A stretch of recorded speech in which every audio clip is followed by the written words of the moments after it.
U.S. Attorney in Washington, D.C. His name is Ed Martin. But Martin is going even further than that. In a post on X, Martin called himself and other federal prosecutors, quote, President Trump's lawyers. Now, here's a reality check. Federal prosecutors don't take an oath to serve as the president's lawyer. The oath says, quote, I will support the Constitution of the United States. The Constitution, the people, not the president.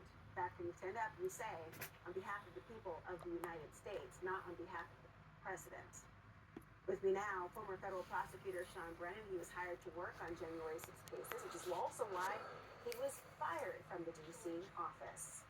Sean, to hear what has happened to those lawyers who worked on those cases is truly astonishing from one prosecutor to another. And when you saw that post from your former boss, what did that tell you about the direction your office is going? You know, it didn't tell me anything that I hadn't heard from his first day in office. From his very first introductions to the staff of the U.S. Attorney's Office, he went out of his way at every turn to highlight his ties to Donald Trump. This is not the first time we've heard him refer to himself and the U.S. Attorney's Office as President Trump's lawyers. And like you just said, I did not take an oath to defend any specific president. I took an oath to the Constitution when I was a prosecutor. You know, the unfortunate aspect of that, of course, is I wonder how the morale must be, given not only the firings, but the idea of, you know, it's a political appointee. They serve at the pleasure of the president. He has every right to have who he wants in that position. But to say that they're on behalf of the president really dictates what the priorities would be. Yeah, and I think that's really alarming, especially like many prosecutors. I chose to become a prosecutor because I wanted to be an advocate for victims, to stand up in court and be a voice for victims of crime. And Ed Martin's saying he doesn't care about the victims, he cares about standing up for Donald Trump. Has there been, during your time there, a priority that he laid out as what the office would be focusing on? Obviously, a very small percentage of cases, if that, are covering areas around January 6th, areas around even the president. It's about the day-to-day victims in the area of violent crimes, of sexual assault, of domestic violence, let alone other crimes as well. Did he set a tone that said those were less prioritized? You know, I wouldn't say he said that they were less prioritized, but you could certainly read between the lines. On his very first day as U.S. Attorney, he held town halls with our office where he described the goal of cleaning up D.C.'s streets. But nowhere in that conversation did he talk about needing to that because of any risks in our communities or to help victims. Instead, he said it was because Donald Trump told him he wanted to invite the world to D.C. this summer for the 250th anniversary of our country's founding, and he wanted the city to look good and to reflect on Donald Trump that it looked good.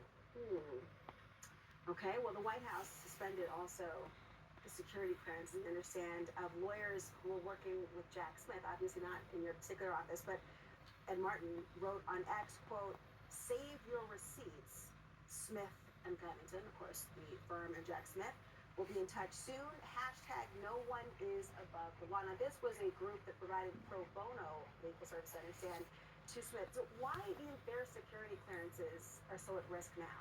I mean, it is directly interfering with their ability to defend Jack Smith, which again is a core constitutional right, because even though we're used to thinking of security clearances as something that government attorneys have, defense counsel who are working on big national security cases where they're going to be dealing with classified documents, as is the case here, need to be cleared in order to review and access those documents. So, in essence, it is potentially limiting Covington's ability to actually represent Jack Smith. You could paralyze the entire practice, frankly. That's a huge practice at that firm.